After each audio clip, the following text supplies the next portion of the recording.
All right, so get started, I suppose. Welcome to your next session, all about exploring the SharePoint framework. My name is Pablo Rojas. I'm a Microsoft MCS consultant. Been working in SharePoint for a number of years. I probably came around the time when we used to create everything by hand. So it's probably not as graceful as we have nowadays. So before we start discussing in SharePoint as a framework, I wanted to start a little bit of a higher level to see the type of things that you need to do when you're a SharePoint developer.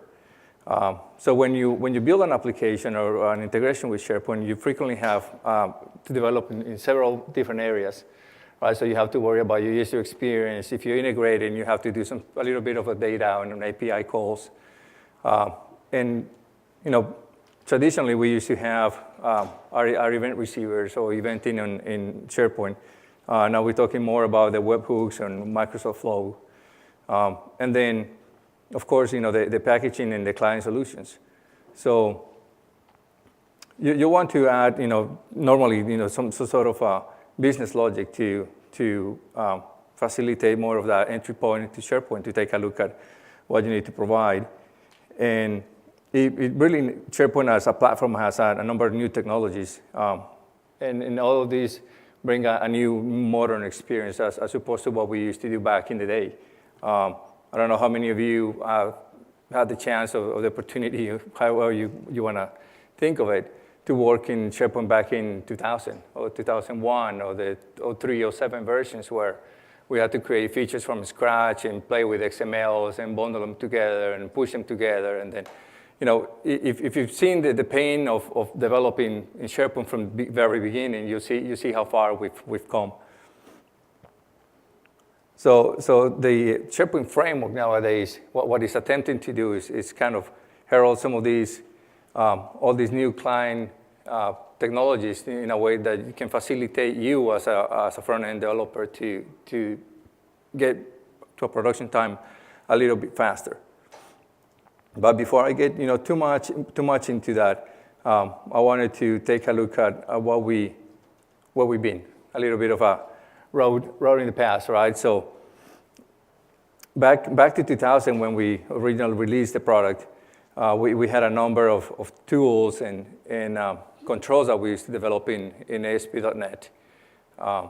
Back then, that's pretty much all we used to have, and it was, a lot of people used that, that full trusted solutions in order to develop what they needed to do. Over time, and quite frankly, back even at the period of 2004, 2005, the extent of what you could do with JavaScript was pretty minimal, right? I mean, you could probably create some things in there and perhaps create a small dialogue to annoy a user on a web page. But other than that, there wasn't any really true robust interaction with an ecosystem that can support JavaScript. It was just more of a displaying something, and it's here, it's there, and there wasn't really anything behind it. But through the history, so back in 2000, 2001, we introduced full trusted code. As things move along, we wanted to provide more of the O365 or the cloud platform solution, and we started to introduce the partial trust code. Which is eventually what we are today, right? I mean, it's more of the partial trust, client-side code, full trust solutions. Also, back in 2003, we started released Microsoft Management Solution. We eventually became Online Services, which is now known as Office 365. And back to 2013, that's what became our app model. Now, the SharePoint framework is really not intended to replace the app model. I would think more of it as a way of enhancing it, right? So what we started noticing is JavaScript as a platform overall has exponentially grown since, let's call it, the last 4 or 5 years. So in order to respond to those trends, to the changes, we developed a framework. Make sure that we no longer saying, no, you have to develop an ASP.NET control to provide something. if you and your team are already capable in Angular, you should be able to bring that in and develop in Angular, right? I mean, it should be a better, easy way to develop your solutions.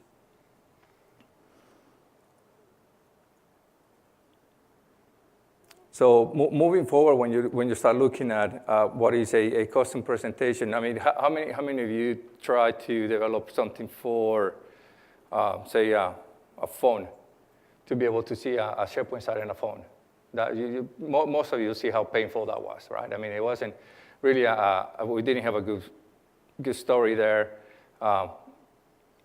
We had several attempts where we went back and tried to provide that mechanism. And it was the same story for tablets, phones. Sometimes it was just purely browser-based. So we wouldn't even gotten that far. So we did realize, there's a lot of trending technology that needs to accommodate, the way we do our development in SharePoint, and change that framework to be able to provide the new patterns that evolved, over time. So one thing to remember is nothing has changed significantly, right? So I mean, we have full trust code. We did client-side code, pretty much what we are today, right? So there's been many different things on the client side, but nothing has significantly changed from our perspective. Now with the framework, there will be some tooling that will be different. There'll be, has anybody seen the new SharePoint framework yet? Or I just want to see a sense how much I want to touch into the back. Okay, so brand new, okay. So going back to the little bit of what we came from. So we had the object model, that still continues today, that hasn't gone away. From the user experience perspective, we had a significant amount of changes that had to occur in order for the different devices and different browsers to be able to represent what we need to see. And from the data access, we had the different mechanisms of accessing that data, right? So we have the REST calls, and essentially was one of the mechanisms that we have adapted since.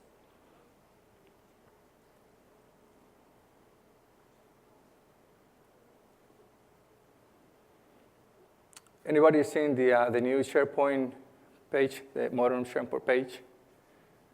So if anybody's using the 365 tenants, you probably see some what that looks like. And so the out-of-the-box SharePoint is already improved from that perspective, right? So we have a better experience, and we have, I don't know if you see it when you try to create a web part, you see the authoring canvas, right? So the authoring canvas, and I'll see it in the next slide, drive a little bit more into that. But it was still built in the SharePoint framework, right? So there was no more of the post back, the click refresh type of feeling, because over time, that was the expectation, right? So as we evolve, as JavaScript moved closer, we realized that the user didn't want to sit on a web page and wait 3 seconds for the page to refresh. And then when that wasn't fast enough, then it was, so I can see how I can do in JavaScript, and it almost reacts to what I'm doing, right? So, and that was definitely a pun intended. So there's a way to interact with a page in a way that your changes happen right away. I don't have to sit there and wait for a control to come back and tell me this is where you are. Or how about editing a page in SharePoint? You have to navigate 3 levels deep to go choose a web part that then you have to configure and then publish, and then it's just, so overall, the whole experience is a little, it was what we had at the time, right? But it was a little clunky, so you didn't have to go learn how to do SharePoint if it's a little interactive and more intuitive to use, then is how we're moving forward. So the authoring canvas, right? So the key part of that web experience is now we have a better simplified way of choosing controls.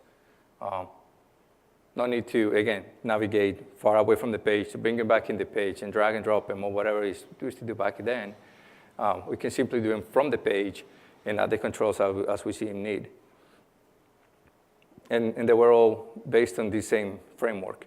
One of the pieces of feedback that we have from customers over the past is what we will develop in a technology that whenever you try to implement yours, we usually, when we did a release, will break you because the piece of code that you were running conflicted with mine, and then you didn't know what I was running, so you couldn't account for it. So what we planning to do for the future with the SharePoint framework is we'll provide a framework that we'll make available to the users, and then you can use. So if we were to break something, we'll break ours before we break you. Right, so then we're inflicting pain on ourselves first to make sure that transition is a lot smoother.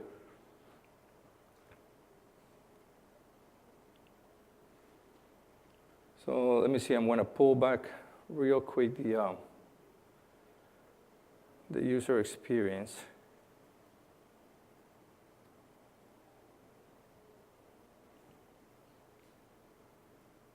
And go to the right. So anybody seen anything like this before? So the new user experience in SharePoint, so it allows you to, let me see, I'm going to put this in edit mode real quick. And when I was talking about the authoring canvas, this is what I was talking about. So I can, series of controls I can add in there. There's no more of the going to a different gallery to choose something. I can simply come here and add a document that I was playing with before. This particular one is from another session.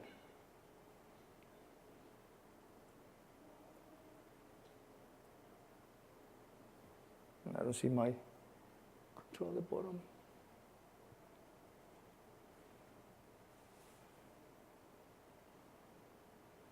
Let me bring it back real quick. Of course, I can see it. All right. For some reason, I need to make my browser a little smaller so I can see what I'm doing in there. So the same way you can have a document, you can be embedding content from YouTube or something else. But point being is there's no longer this need to go to figure out how to edit a page in SharePoint and go to classes to figure out. I mean, it should be intuitive, it should be in there, it should just be reactive, right? I'll get back to this real quick. So let me see if I can walk you through the SharePoint framework real quick and see how it fits in this modern experience, right? So particularly with custom web parts, people traditionally tailor the size to focus on the industry organization and goals, right? So they'll look at integration into their particular ecosystems, being as simple as bringing in data from a third-party system, or something as simply as rendering a feed. And so companies will continue to do that. I mean, that hasn't changed. It probably won't change. The framework at this point in time is just not ready to do that, right? So right now, all we're targeting is web parts. But why? I mean, we're focusing on web parts for a reason. So we have web parts, and traditionally we've seen that web parts is how we deliver value, right? So think about how you create what's on a SharePoint page nowadays, or what has been in the future is being some kind of web part that is showing either an SSRS report, or it could be Excel spreadsheet, it could be a list, it could be calendar. So the framework identified that as being the first target to work with. So right now we're only doing web parts. And so the framework is definitely in preview, and it will be released, and then it will be released on premises over time.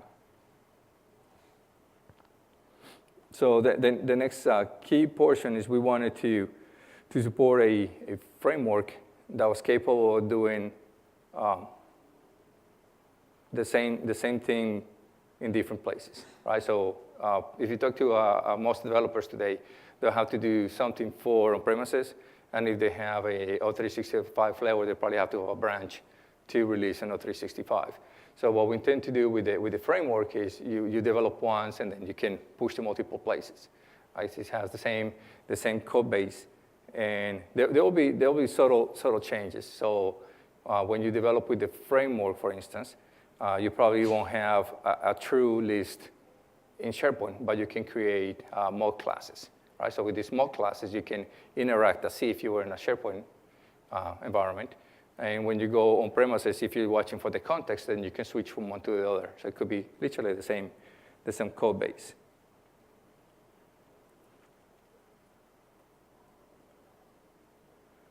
So what does it look like from the experience, from the user experience, right? So there's a number of principles that we have in there. The modern client-side development. So we wanted to make sure that we embrace the same development techniques that have been trending.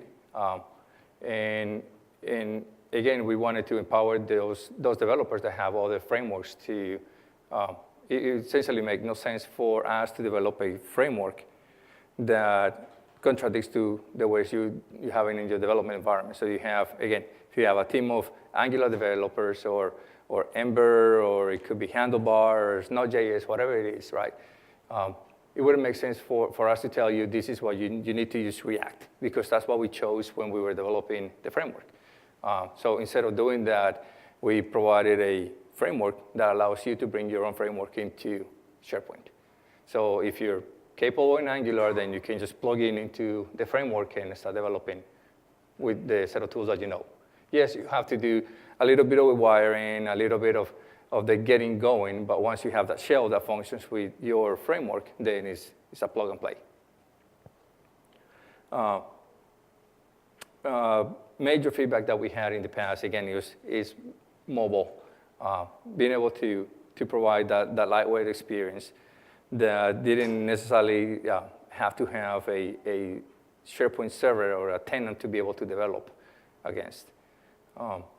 And then the SharePoint experiences, right? So be able to interact with that list library without having to have a full-blown environment to be able to do that. And being backwards compatible. So keeping in mind that we don't know when it's going to be released to on-premises, but when it does, our intention is for it to be backwards compatible. So you can play with your pages as you play with them today, but they should be able to interact with your legacy pages as well. And I don't know when it started, but quite frankly, the open source tooling, it became more popular. I would speculate with younger generations, right? I mean, some of us have been doing it for a long time. Are stuck in our old ways of thinking of C#, IIS, and NuGet, and some of the legacy technologies. But when you talk about the kids that are out of college, you'll see how they're more interested in seeing how they do things in other technologies, or the open source technologies, things like Gulp and Yeoman, and I'll go through the whole developing cycle in a moment.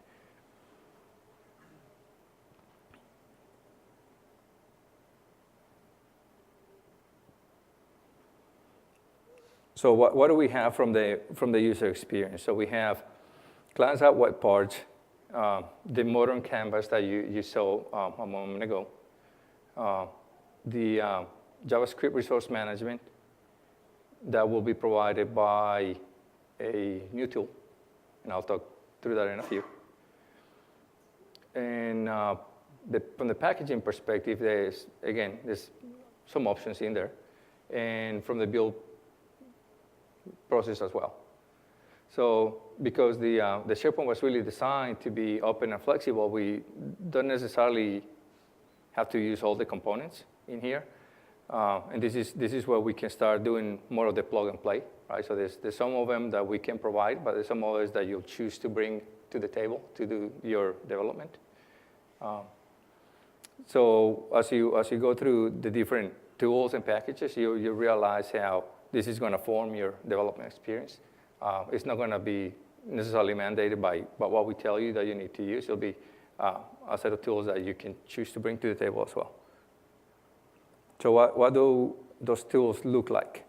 So when the framework incorporated a number of open source tools, and as I recall, what happened back in Redmond is we had a large team of engineers trying to develop a framework. So day one, they came in and say, okay, we should be using this framework, and what they chose at the time was React, right? But a week into it, a whole new set of developers came in and say, well, I think Angular is better. So then we started looking at, okay, well, maybe we need to provide another mechanism for playing with Angular. 2 weeks into it, someone else brought up Ember. And then over time, over a 4-week period of time, we had about 5 frameworks. And so, so we had to stop that for a second and say, okay, we need to choose a framework, go with it, and then allow everybody else to just bring the framework as they see need. But the one we chose was React. That's by no means what you need to choose when your development process is simply a choice we had to make to get all 400 engineers in line to develop something.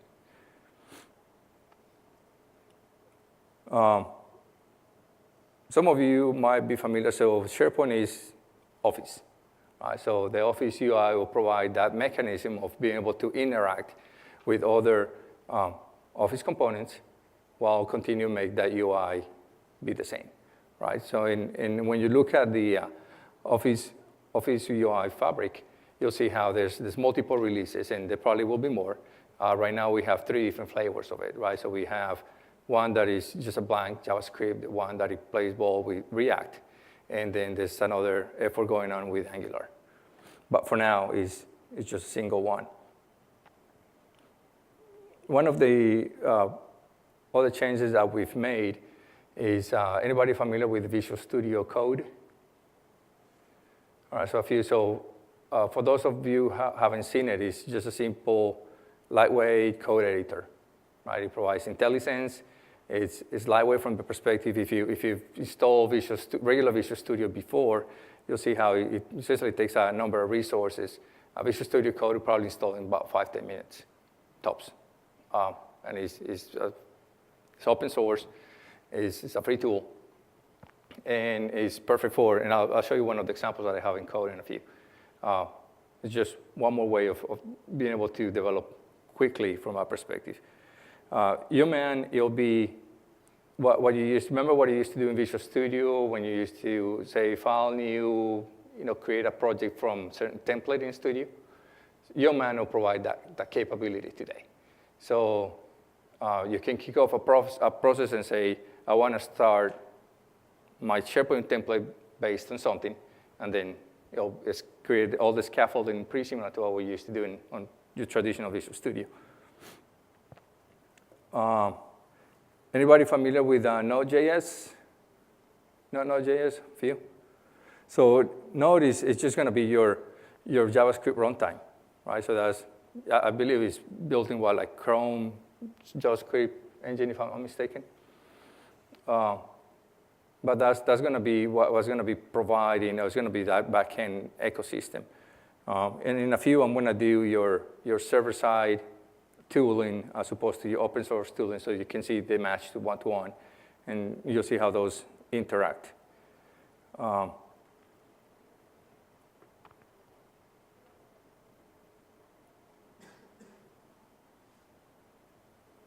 So I'm going to stop here for a second. I'm going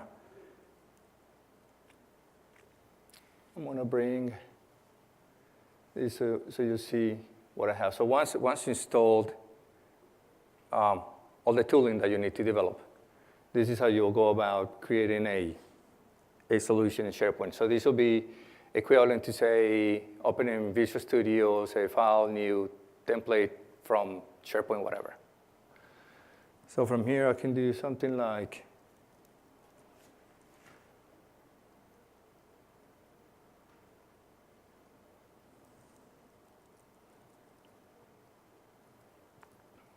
empty folder. So yo will be your command for a Yeoman template. And my flag will be something like Microsoft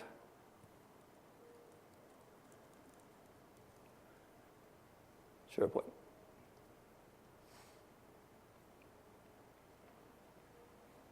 And I'm going to let it think for a second. I'm going to come back to the presentation. Sometimes it runs, that run a little fast. Okay, so that one, the next step is saying, what do you want to choose your solution name? I'm just going to go with the default, which is Chicago. I want to stick with the current folder. Sure, hello world, description. Now at the end here, you'll see how, remember that story that I told you about the JavaScript framework? So we started developing for certain JavaScript frameworks, and over time we felt that wasn't a better way to do. So we thought that allowing you to bring the framework to play would be better. So I like to go with the JavaScript, the no JavaScript version of framework, and then incorporate what I want to incorporate. But if you're already knowledgeable of React or Knockout, then you can, by all means, choose either of these framework and then go with it. On this particular one, I'll just go with that. So I'm going to let this run right here in the background. I'm going to put it aside. And I'll bring it back as soon as it's done. And I'll continue with presentation. So this is the slide I was talking about between server side and open source code. So what I just did, I used at the beginning, I had to use npm to install a set of binaries on my working folder to be able to use a Yeoman template, which is equivalent to what you have in Visual Studio today. Once I use my Yeoman template, I'm going to use gulp to serve the content. And then I'm going to be running in the context of Node, which is like my IIS Express. And it was all developed using TypeScript, as opposed to what we used to do in the past with C#. For those of you who are not familiar with TypeScript, it's nothing else other than a superset of JavaScript. So yes, there's differences, but when you compile TypeScript, everything is compiled to JavaScript. Benefits that it provides is you'll be able to see more of the strong type language as opposed to the looseness of JavaScript. So if you're a more traditional developer, you would like to see how you can have your classes and be able to use your classes from that perspective, then TypeScript is the way to go. And it's something we recommend.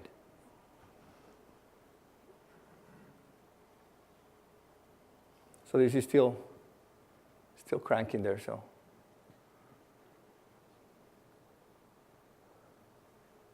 Let it.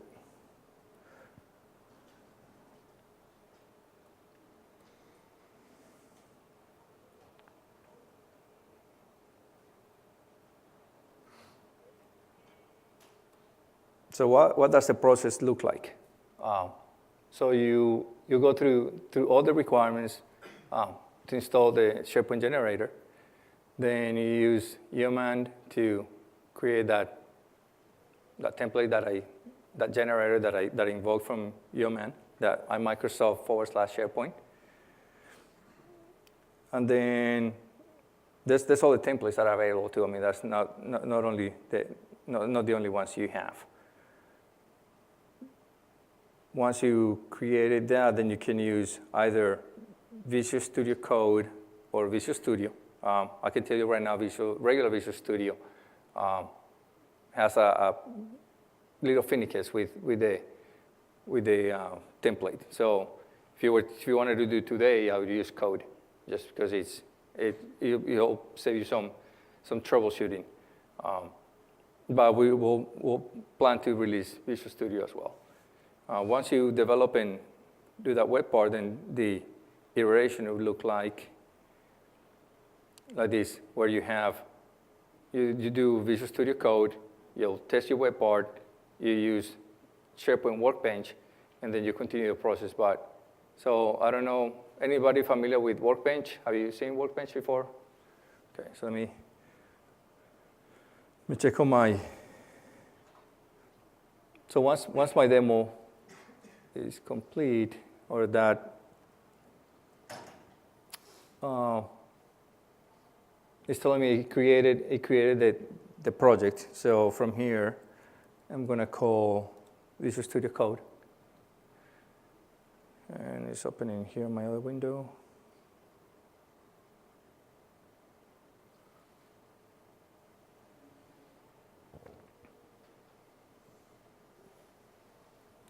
That's what Visual Studio Code looks like. But what I want to do is from here, I want to go look at what was created. So remember, Gulp is going to be my builder. So this is going to go render all my content. I'm going to run a command like that. And if that works well, it should come up in my browser.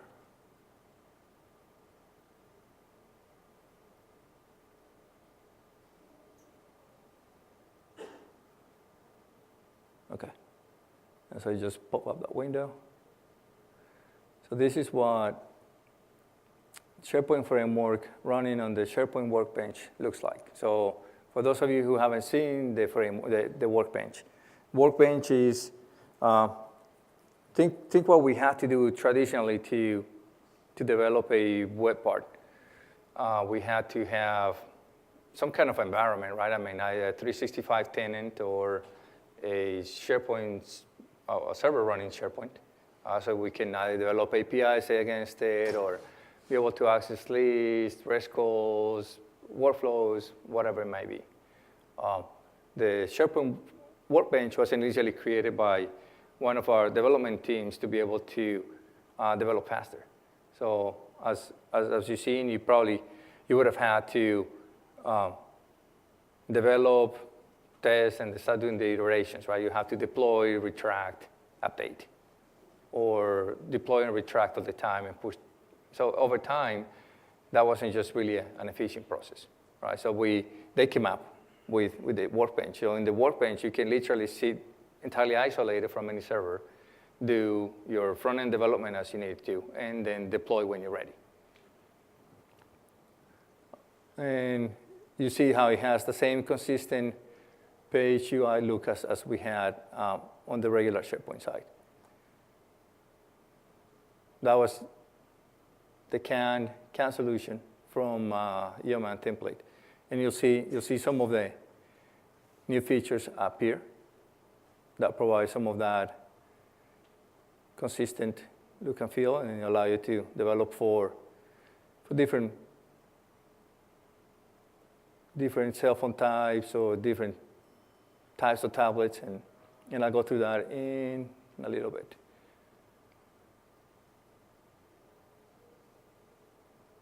Okay, let me just put this one aside. And you see this is my process still running in the back end. I'm going to switch to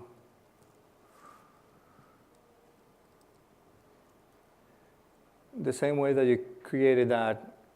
That's how you start a project. You'll go through the tooling that I briefly explained, create a web part. And then you could create something that is more advanced. Like in this particular case is this. So this one, I don't know what percentage of you have seen that jQuery accordion.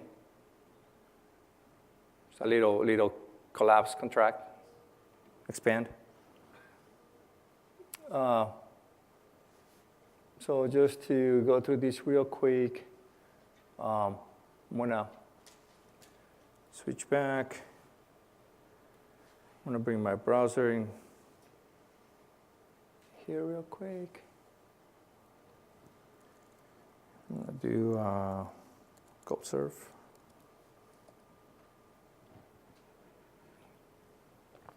And that should bring again, another browser session. As soon as it decides to run.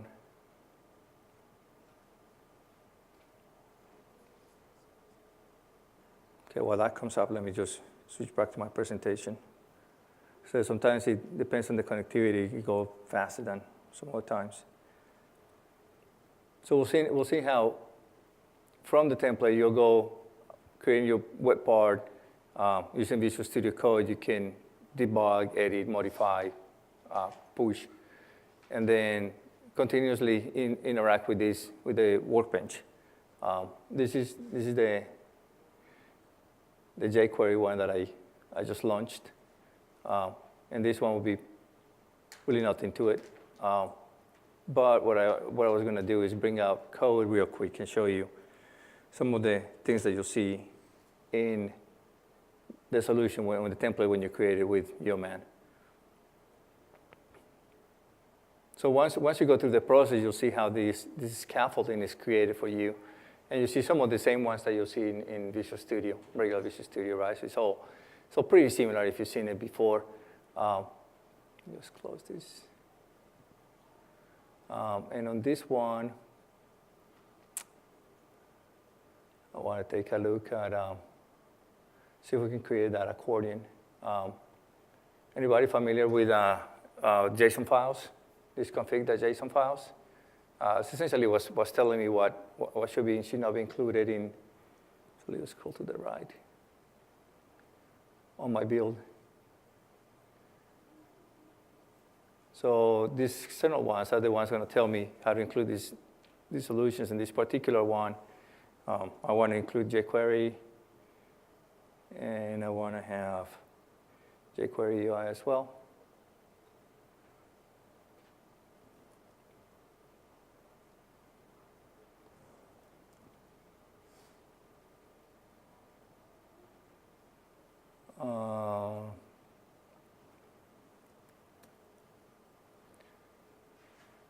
This is a template that I'm going to render.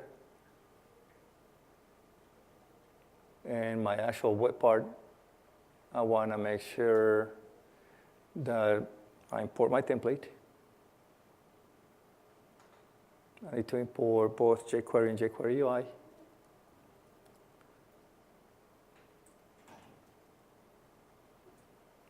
I'm going to use require for jQuery UI.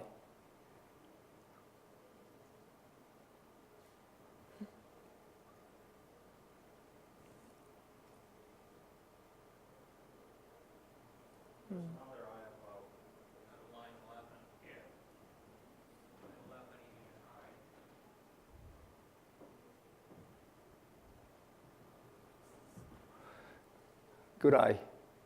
Know how to watch from the side here. All right, and then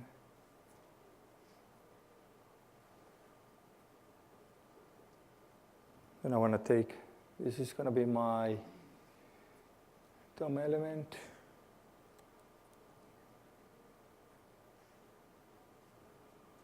And then I define my query, my jQuery above. Let's see.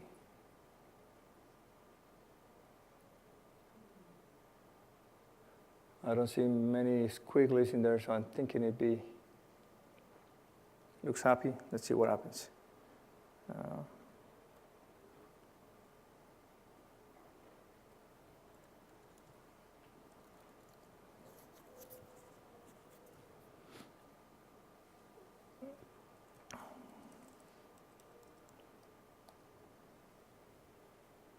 Let's see if he's going to throw a fit or.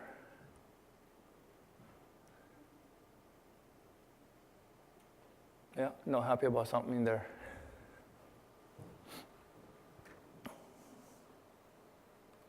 So I'm going to bring code over here real quick. Take a look at what I'm missing.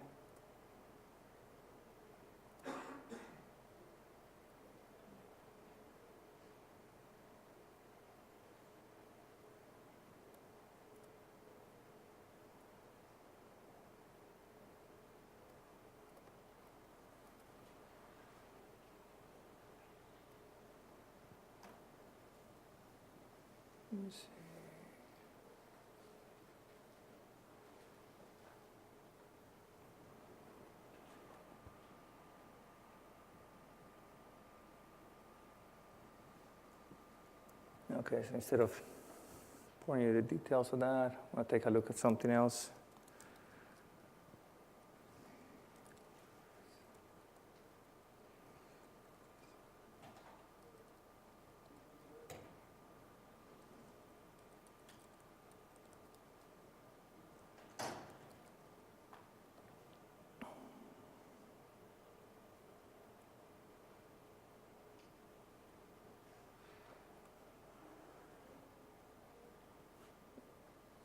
And I'll wait for that to come to life.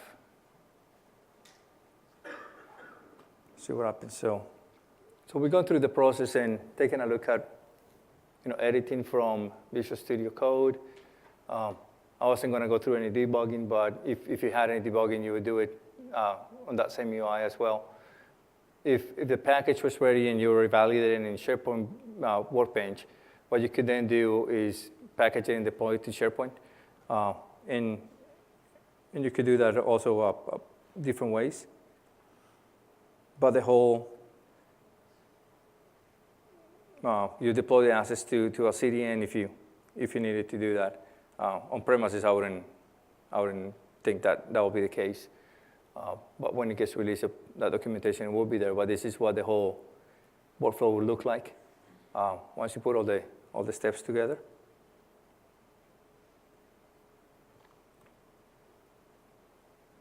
And I'll start taking a look at more of the UI fabric. My code is still working, so let's give that a few. Oh, I think it's going to come up now.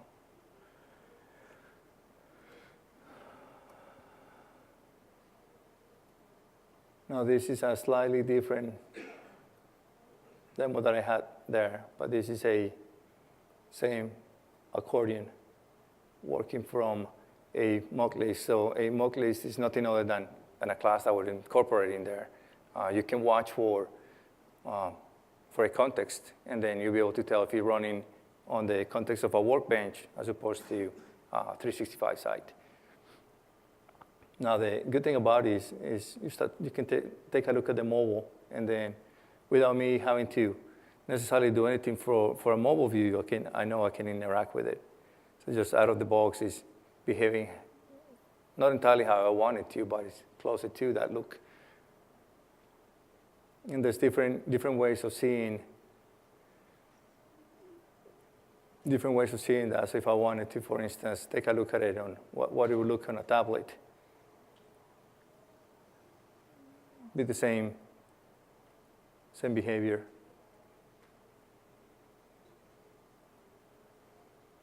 From here, I can also take a look at some of the other attributes that we can set in there. So if you were using a SharePoint site, this particular demo was pulled out of GitHub, and there's a number of assets that you have to run through to install. But essentially, the logic is if you're doing Workbench, then you use the local mock classes. If you're doing 365, you can put a series of listing data from them.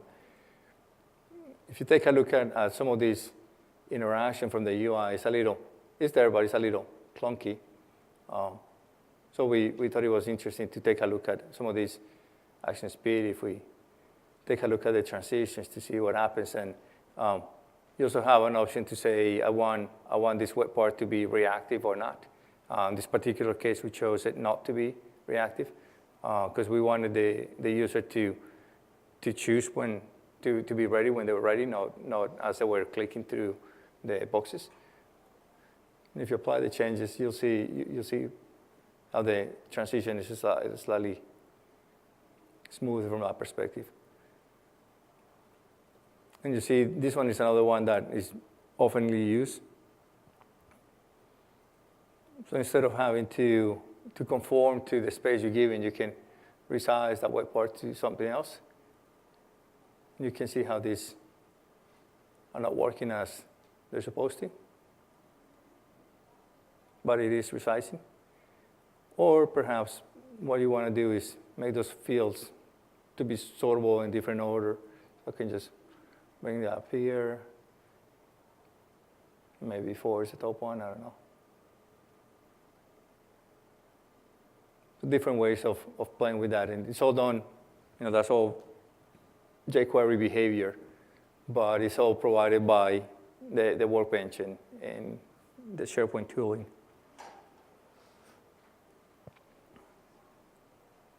So let me go back to this. So from the framework perspective, right? There's definitely a number of choices, right? So we did choose React. Again, it's not something you have to choose. If you're more comfortable doing things in Knockout and jQuery, by all means, something that you should feel empowered to do. But for one of the key messages that we want to drive is we didn't want to give this perception that is yet another way of doing the same thing. Is a complementary of the add-ins or the SharePoint apps. Some of the components for doing the elements of an interface, right? So from the styling perspective to this typography, you see one of the things I didn't show you in code is that you can also use IntelliSense like you would do in regular Visual Studio. But some of these components are really well crafted, and they have been thought through to be able to interact and have that seamless transition between what you can do on premises to 365 to the Office clients. And they're all provided by that UI that I mentioned earlier today. And if you needed to take a look up, I wanted to take a quick look at these so you see what we have on the Fabric.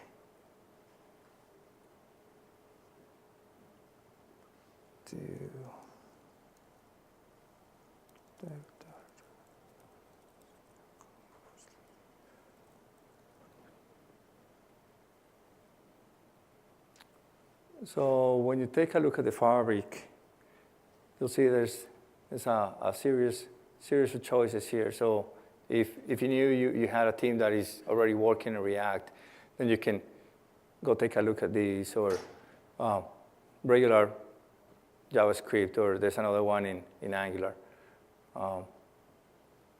Just take a look at one of these. And I'll go through all the details on how do you leverage that from the SharePoint framework if you're interested in making it look consistent across multiple platforms.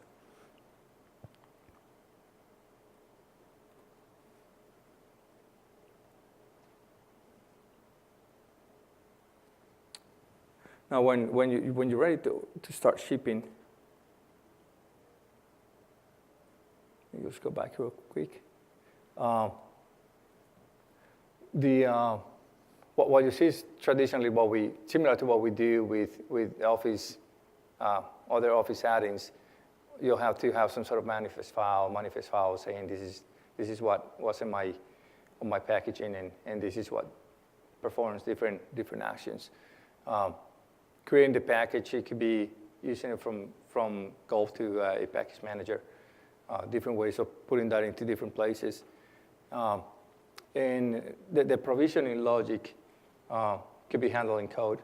Again, depending on if you're troubleshooting something that is, while you're in some of your debug cycles, you can watch for mock listing on your workstation, and simply watch the context when it switches from the Workbench to a SharePoint site, and go from there to start providing some of that additional logic. So when you create the package, there's the convention standards are for created for various XML schemas and types. And still can look at some of the other choices and different capabilities. So from the add-in perspective, before I get too far into this, on the app model, we had a lot of feedback on iframes. And one of the things that that became apparent when we tried to do things slightly different than iframes is a lot of companies are currently using it. So if you see what the SharePoint framework produces today or does today is be able to give you another alternative to do iframes. So iframes is good the way it is, but it could be limited in some aspects. So the framework product yet a different way to do some of these development. The client-side web parts will continue to have that rich experience that is going to be consistent with whatever you bring to the table. So again, we chose React, but if our libraries are React and yours are something else, it should work just fine. It's something, if you have a dependency on something else, you probably have to watch for those as well. So for instance, if we're using a certain jQuery library, that is one of the earlier versions of the one you need, then that'll have to be deconflicted somehow, right? If you both push and minify the same file, then chances are you're going to have some sort of conflict. So some of the advantages of having the client-side web parts is that you no longer have to worry so much about you still have some of these high trust model, but then you have this responsive design. You can provide the SharePoint mobile and for both mobiles and tablets, and definitely runs under the same user context. So you can keep things consistent from that perspective.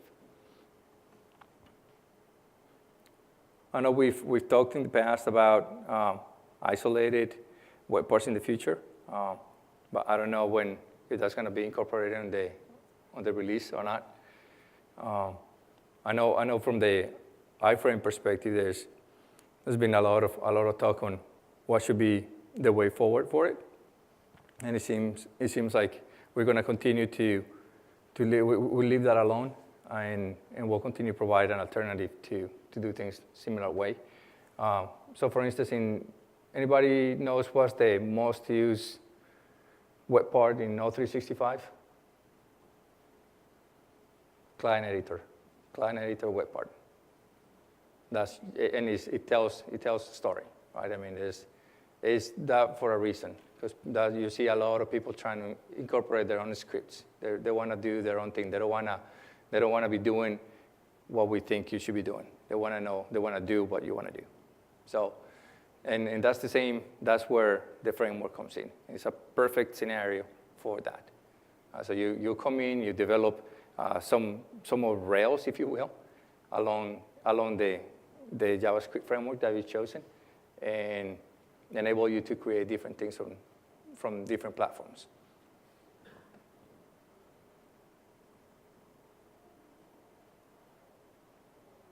So let's see where we hear from the roadmap.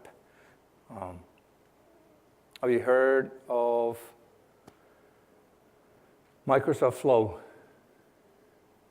So there's in the same way we do Flow, we have API interactions with multiple things from Azure Active Directory to different endpoints to perform different BI capabilities.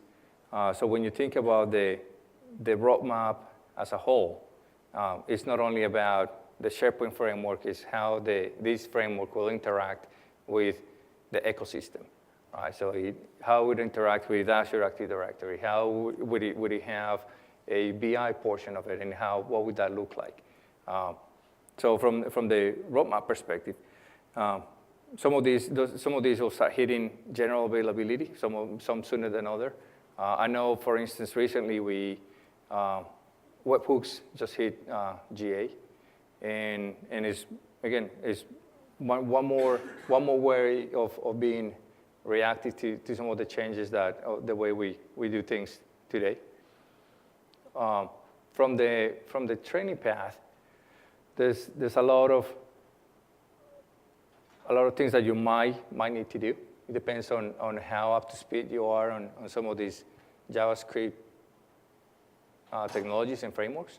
So if JavaScript is something that you've been working on for a while and you already chosen a framework and you already know how you're going to bundle things up, then you're pretty much 75% there. All you have to do is figure out how to hook what you already know into the framework and make sure that it plays ball with SharePoint. So when this gets bundled, the way I see it, it'd probably be nothing different than we're going to deploy it to the store and then be able to consume it from there, or on premises, similar scenario. From the if you haven't gone through the whole process of learning what you need to do to be able to be production ready, then you have some choices to make, right? So would you choose, I don't know, one framework versus the other, or would you adopt some of the ones that we've chosen in the past? It's definitely for you to decide. All of them have pros and cons. You'll see people go back and forth between Angular and Ember all the time, and Knockout and Handlebars all the time. And just there's different things that people see an easier way to move forward than others. And then, regardless of the SharePoint framework that you choose, the Office UI is something that you benefit from using. So that consistent UI with what you're already seeing in Office 365, or you're already seeing on premises, it's something that you benefit from using, for sure.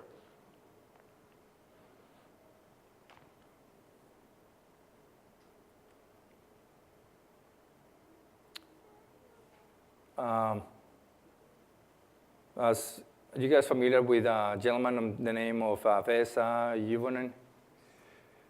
He's the guy that drives all the SharePoint PnP. He has the most examples that I've seen, both videos and written samples. Some of these ones that I showed you. You go through the same process of installing a set of prereqs at the beginning, getting familiar with Gulp and how to serve a web part that was just created via the Yeoman template, taking a look at Visual Studio Code, and start doing a little bit of the development against the SharePoint Workbench.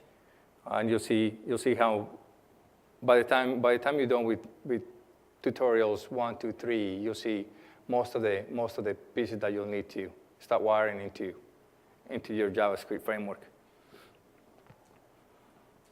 And this is the place to visit the aka.ms SharePoint PnP.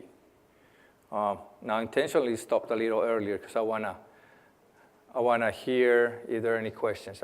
Seemed like there are quite a few things that I didn't get a sense of whether people are familiar with it or not. So I wanna stop for a second, see if you have any questions about either tooling, templates, or how to get there, or what we need to install to be there.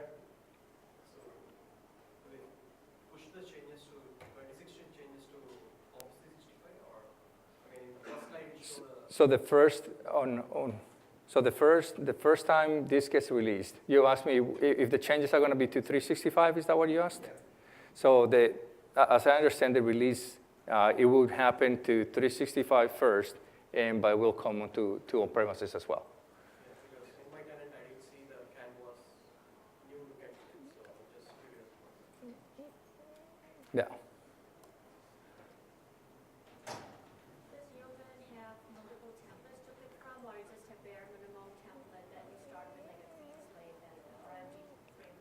So does Yeoman have multiple templates? Yes, it does. Right. So, but they have to be installed. So, a piece that you didn't see, and I can bring my code, my window here. Let me just stop this process.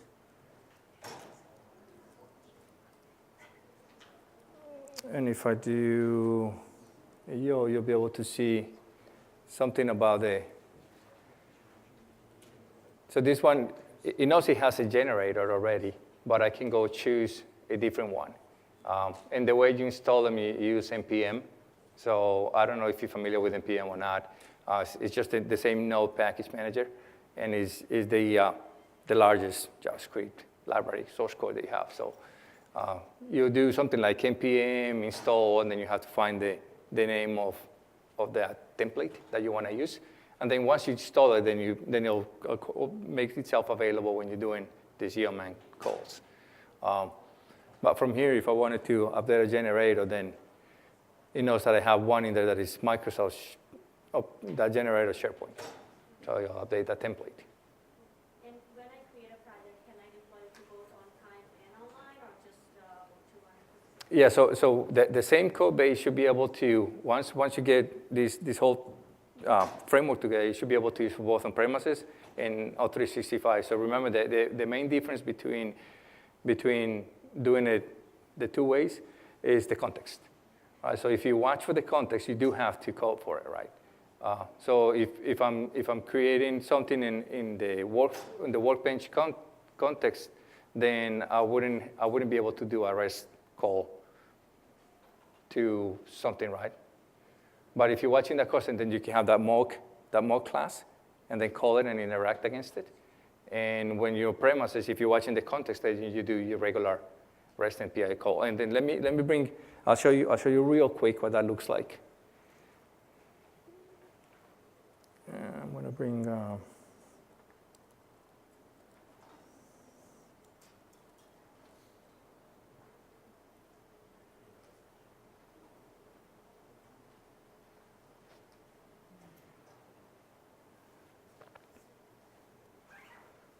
Okay, so.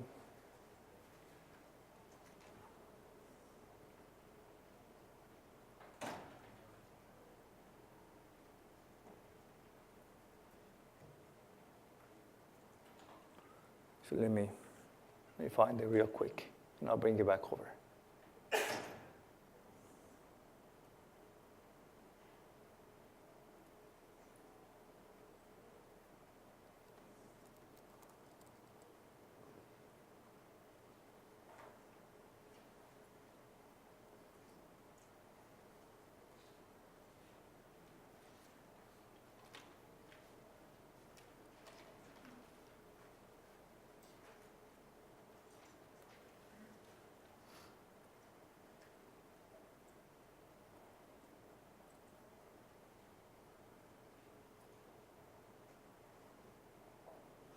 Okay, so if you take a look here, you'll see how I have this mock HTTP client. So on that demo, when I was doing the accordion, that's where they were coming from. But if you wanted to do something like truly get a list data, you'll see how these methods are there. Right? So if I was really running in a context of getting lists and getting list data, if I took this web part and dropped it into 365, it should work fine, right? So it should go and get me my lists, and then when I choose that list, it should be able to get me my list data. Again, it's all about that context. Once you figure out how to watch for the context, then you can say, well, behave accordingly. So when you run in a workbench, in which context it runs? Local. Local. Yeah. When you're running in workbench, we are not logging in with any user, right? So at that time, so when you run this list query, so which context it runs and display the data? Right. So remember when you're running on the local context, you're only watching something like this, right? Something like this. So you do not have live SharePoint data when you're running under workbench? You have to create it, right? So you can create a mock list that has similar data. But I mean, otherwise, where would the data come from, right? So in Cypress, you can provide /_layers/workbench or something like that, right? So in Yep. that case, it won't access as a local, it will access as a... Right, because at that point, it knows that it's not running on the workbench, so it should be hitting these methods instead. Yeah. Right, so but again, you have to code for that. Yeah. Just similar to what we used to do before when I don't know how many you had to the opportunity to work on production versus dev environments in the past, where you have to, if environment equals dev, then run this set of variables as opposed to a test, similar to that, right? So you watch for the context, and then you know what methods to call accordingly. So when you mentioned about SPFX adding as a high trust model, high trust app, so what does that mean exactly? Because I mean, when you think about an app model, high trust is all about, it's a low trust app, right? So this explain. So in SPFX, you mentioned it as a high trust app, high trust tenant and admin has to install it, right? So admin has to install the client or parts, I mean the SPFX app. So does that mean that an tenant admin has to install it, or any system owner can install it? Okay, so let me see if I get the question. So once you develop something with SPFX, does it have to be installed in the tenant as opposed to what? Is that the question? Not in the tenant. I mean, for example, if you install it in any site or any sub-site. Yeah. So who has the permission to install it? Because when in the slide it was mentioned about high trust and admin has to install it. Mm-hmm. So there was a point. So I'm just. Right, so it will be no different than what you do with apps today. Right, so once you put the web part in the App Store, it should be the same guidelines. It just runs on the full trust context. Okay, but fine. Right?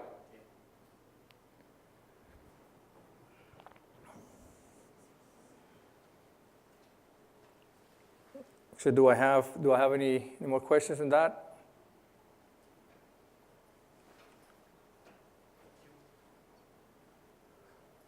All right, so I'll leave this one up.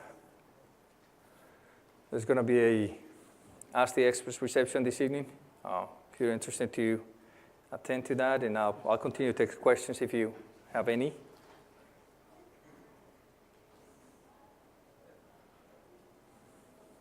Do you have any more questions?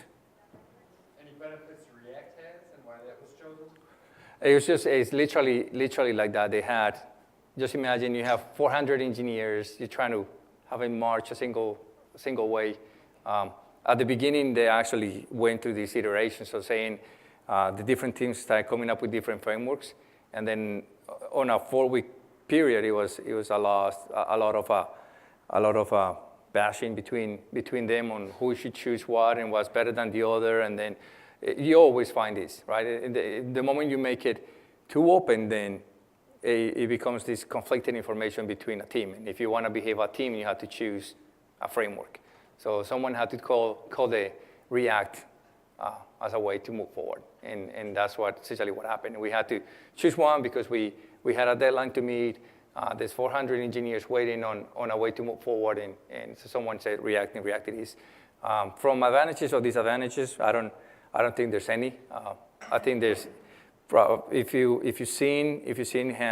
comfortable with React, you can essentially do most of the things that you can do in React. You can do it in Ember, you can do it in Angular. Different syntax, different technology, different dependencies. So from the dependency tree, you see one has more dependencies than the other, and some has higher versions than other. It's all, in the way I feel about any of these JavaScript frameworks, for the most part, is you really have to choose your poison. So something, if you already chosen your framework, you're already comfortable with them, continue that way. And then by all means, like I said, if you're already going through the process of choosing all those, you're about 75% there. You'll be able to just plug and play your framework. Still have to be doing a little bit of the wiring and staying within the web part context, but for the most part, it's there.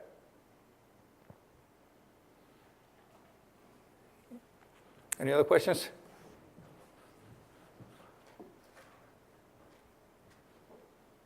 All right.